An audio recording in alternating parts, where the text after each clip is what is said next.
1000-এরও বেশি রাজ্য জুড়ে প্রায়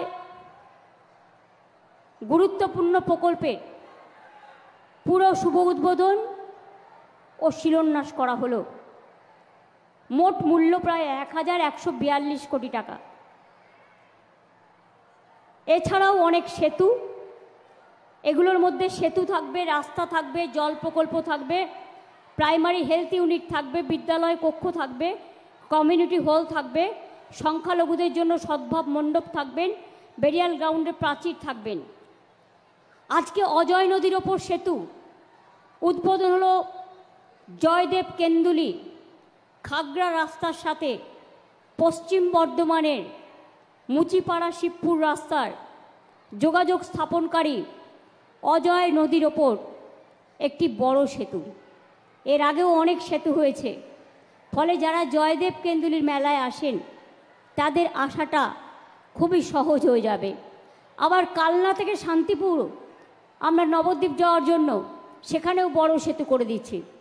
আমি বলবো ডিএমকে বা পিডাব্লিউডি ডিপার্টমেন্টকে যারা করেছে, এটা অজয় নদীর নাম তো সবাই জানে, কিন্তু যেহেতু এটা জয়দেব কেন্দুলি থেকে যাচ্ছে, এটা জয়দেব সেতু করে দিলে ভালো হয়।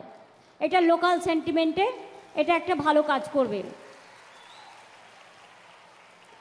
এর আগেও পানাগড় ইলামবাজার রাস্তায় অজয় নদের ওপর 115 কোটি টাকা খরচ করে অজয় সেতু তো আমরা অলরেডি করেও দিয়েছি।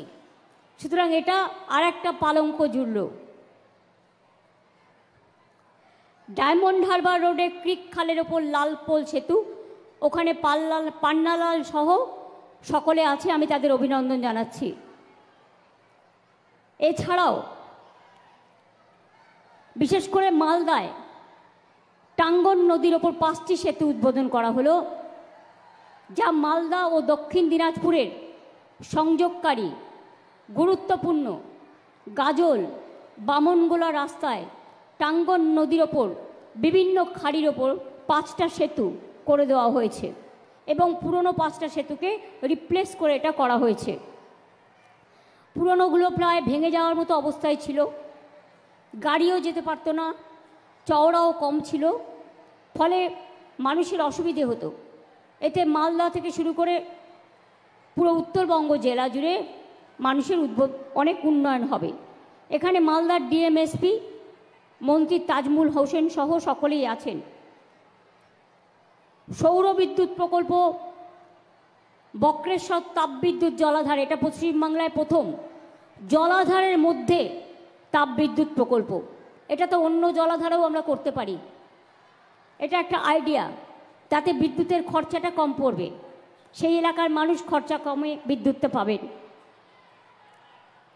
সিউড়িতে হাইব্রিড জেলা হাসপাতালে খুব উচ্চমানের হাইব্রিড সিসিইউ তৈরি করা হলো, তাতেও 1,19 লক্ষ টাকা দেওয়া হয়েছে। ওখানেও সিউড়ি মিউনিসিপ্যালিটির চেয়ারম্যান রবীন সোরেন, বিডিও এবং বিকাশ তো এখানে আছে দেখছি, ওখানে আছে। এছাড়াও ডায়মন্ড হারবারে বসিরহাটে ডায়ালিসিস ইউনিট করা হলো, এখানেও 2 কোটি টাকা খরচ হয়েছে। থ্যাঙ্কস টু ডক্টর সপ্তর্ষি ব্যানার্জি, ও অনেক রিকোয়েস্ট করছিল এবং ওখানে ডিএম, এসডিও, বিডিও, সিএমওইচ, বিওমএইচ সবাই আছেন, মিউনিসিপ্যালিটির চেয়ারম্যান থেকে শুরু করে সকলে। ওখানে প্রায় 30 লক্ষ মানুষ সুযোগ সুবিধা পাবে। আপনারা জানেন জল স্বপ্ন প্রকল্প হচ্ছে। আগেরবারে ইলেকশনের সময়, লোকসভা ইলেকশনের সময় খুব ঢাকঢোল বাজিয়ে প্রচার করা হয়েছিল যে কেন্দ্র দিচ্ছে টাকা, তার টাকা থেকে নাকি হচ্ছে। কিন্তু আপনারা কি জানেন এর 90% খরচ আমরা দিই, জমি আমরা দিই, টাকা আমরা দিই, মেনটেনেন্স খরচাও আমরা দিই। আর কেন্দ্রের যে 40% দেওয়ার কথা ছিল সেটা 1 বছর ধরে দিচ্ছে না, বন্ধ করে দিয়েছে। আমি এমএলএদের মিডিয়ার থ্রুতে রিকোয়েস্ট করব, আমাদের যারা এমএলএ আছে, পিএইচিকে তাদের এমএলএ ল্যাড থেকে 10 লাখ টাকা করে দেবে। আমাদের এমপিরা যারা আছে পিএইচই ডিপার্টমেন্টকে থ্রু ডিএম 1 কোটি টাকা করে দেবেন এবং আমাদের যে ভাগের টাকাটা আছে সেটা দিয়ে যে কাজ করা যায় সেই কাজ, আর জেলা পরিষদ দেবে 5%, পঞ্চায়েত সমিতিও দেবে 5% সারা বাংলায়। তাহলে ওই টাকাটা জোগাড় করে আমরা যতটা পারবো অনেকটা কাজ এগিয়ে নিয়ে যেতে পারবো। এর একটা ক্যালকুলেশন আমি অনুরোধ করব সিএসকে করার জন্য। এটা সারা বাংলার জন্য, কারণ কিছু জায়গায় পাইপ পড়ে আছে, সয়েল টেস্ট করা হয়নি আগে, সেগুলো কি করে যুক্ত করা যায় দেখতে হবে এবং এই কাজগুলোকে এগিয়ে নিয়ে যাওয়া যায়। আমার অনেক ছাত্রছাত্রী বন্ধুরা এসছেন, আমি তাদের কথায় পরে আসছি। বাংলার বাড়ি প্রকল্প বন্ধ করে দিয়েছে কেন্দ্রীয় সরকার, আবাসন প্রকল্প 3-4 বছর ধরে, কিন্তু আমরা 45 লক্ষ মাটির বাড়ি পাকা করে দিয়েছি ইতিমধ্যেই প্রায়।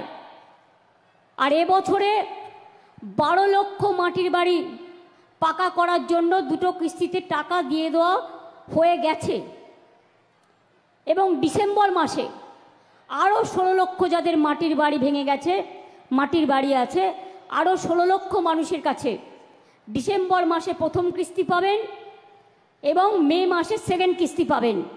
অর্থাৎ 28 লক্ষ বাড়ি আমরা পশ্চিমবঙ্গ সরকার থেকে বাংলার বাড়ি তৈরি করে দিচ্ছি।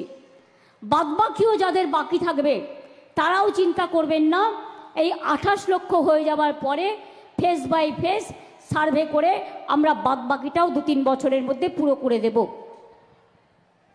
আপনারা জানেন যেমন আবাসের টাকা কেন্দ্রীয় সরকার দেয় না, আমাদের টাকা অন্য রাজ্যকে দিচ্ছে। অন্য রাজ্যকে টাকা দিক আমার আপত্তি নেই, কিন্তু আমাদের টাকা থেকে আমাদের টাকা তুলে নিয়ে গিয়ে আমাদের ভাগ কেন দেবে না? এটা বাংলাকে বঞ্চনা, এটা আমরা মানছি না। গ্রামীণ রাস্তার টাকা 3 বছর ধরে বন্ধ। গ্রামীণ আবাস প্রকল্পে 3 বছর আমরা পরপর 5 বছর ফার্স্ট হয়েছিলাম অল ইন্ডিয়ায়। গ্রামীণ রাস্তা প্রকল্পে আমরা 5 বছর ফার্স্ট হয়েছিলাম অল ইন্ডিয়ায়। 100 দিনের কাজেও আমরা পরপর 5 বছর ফার্স্ট হয়েছিলাম অল ইন্ডিয়ায়। তাই হিংসার তো কোনো ওষুধ নেই, দিয়েছে টাকাটা বন্ধ করে। আর বলে বেড়াচ্ছে ওরা চুরি করেছে, মানে তোমার বড় বড় চোরগুলো বসে আছে উত্তরপ্রদেশে, রাজস্থানে, মধ্যপ্রদেশে বিজেপির ডাবল ইঞ্জিন সরকারে, তাদের জন্য তুমি কি করেছো?